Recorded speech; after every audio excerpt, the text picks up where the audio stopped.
Bonjour mes chers élèves du niveau première année collégiale section internationale, la matière physique-chimie. Nous abordons dans ce chapitre du numéro 2 de titre les trois états physiques de la matière.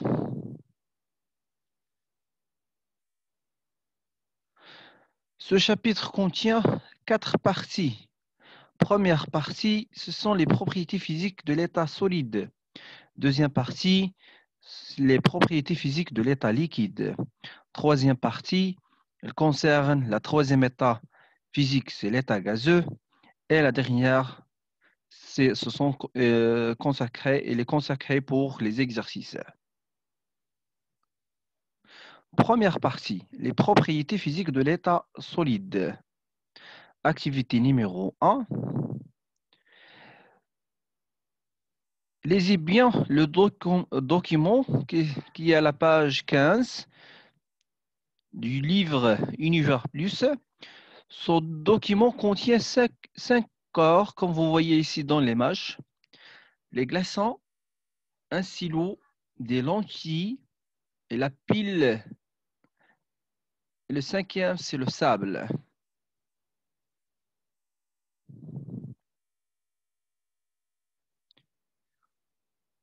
Même activité numéro 1, document 1 et 2 à la page 15. C'est une expérience. On met la pile de forme cylindrique dans 2 récipients de différentes formes. Premier récipient,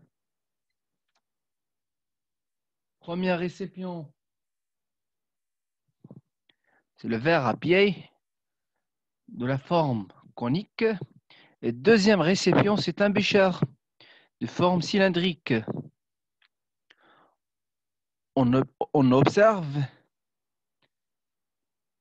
que la forme de la pile ne change pas si on le met dans les 2 récipients.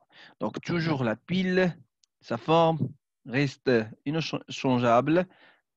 C'est une forme cylindrique. Mais au contraire, pour le sable, elle prend la forme du récipient qui le contient, comme vous voyez ici dans l'image.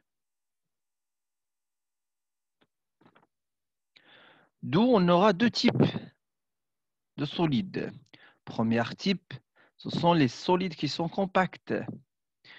La forme ne change pas. Et le deuxième type, ce sont les solides divisés. Ils prennent la forme du récipient qui le contient.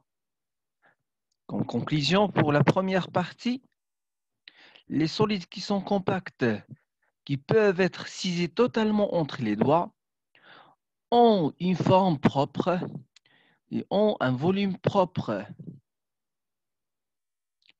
Et les solides qui sont divisés, qui peuvent être scisés partiellement entre les doigts, n'ont pas une forme propre car elles prennent la forme des récipients qui le contiennent.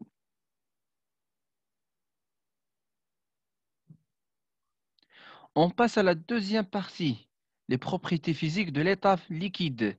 Activité numéro 2, document A et BC à la page 16. Donc, on verse de l'eau colorée dans différents récipients et on incline le bécher à la troisième cas. Document C.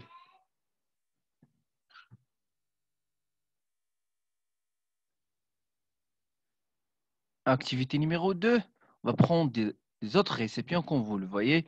Toutes les récipients sont inclinés. Donc, on va définir la surface libre. C'est quoi la surface libre d'un liquide? C'est la surface du liquide qui est en contact avec l'air. C'est la ligne rouge qu'on va voir maintenant.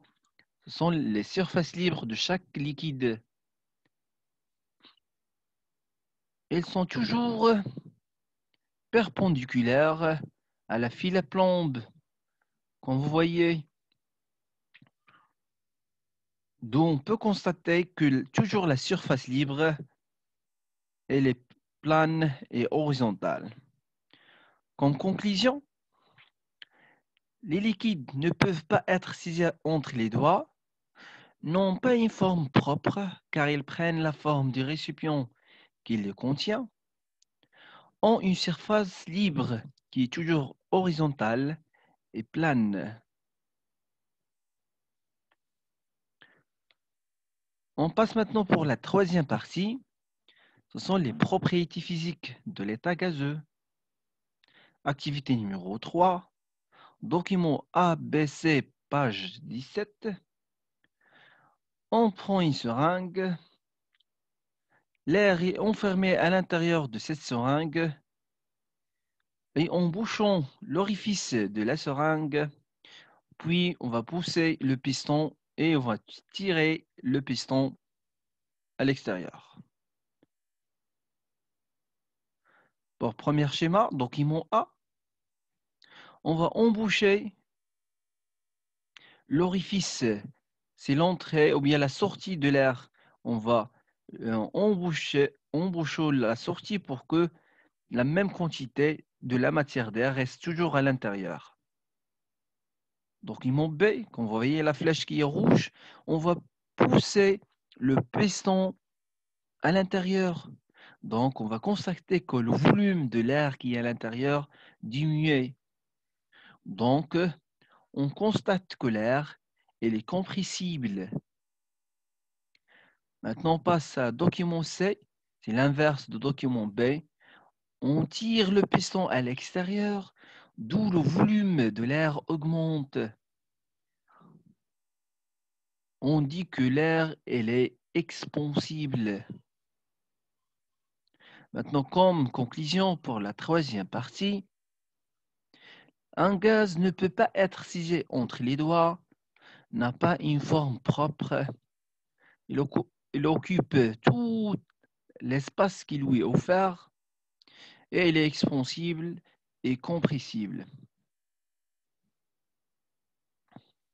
Pour la dernière partie, c'est la partie d'exercice. Ce sont les exercices de l'univers plus.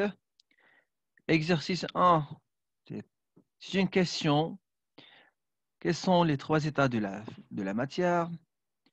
Deuxième exercice, on va distinguer les états de chaque matière.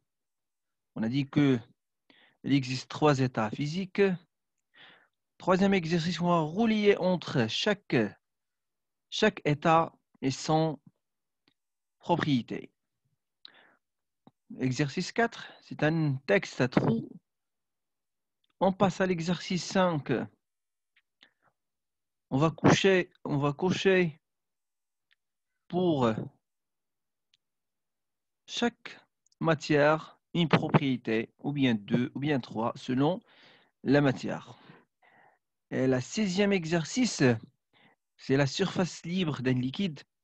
Donc, il faut bien dessiner la surface libre d'un liquide, soit pour des récipients qui sont sur une surface qui est horizontale, ou bien sûr une surface qui est inclinée. Merci de votre attention. Contactez-moi sur ma chaîne YouTube, prof.hp2, ou bien sur ma page Facebook, prof.hp2, ou bien envoyez-moi les exercices à ma boîte Gmail pour les corriger.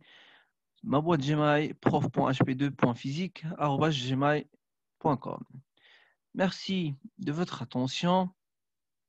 Au revoir, à la prochaine.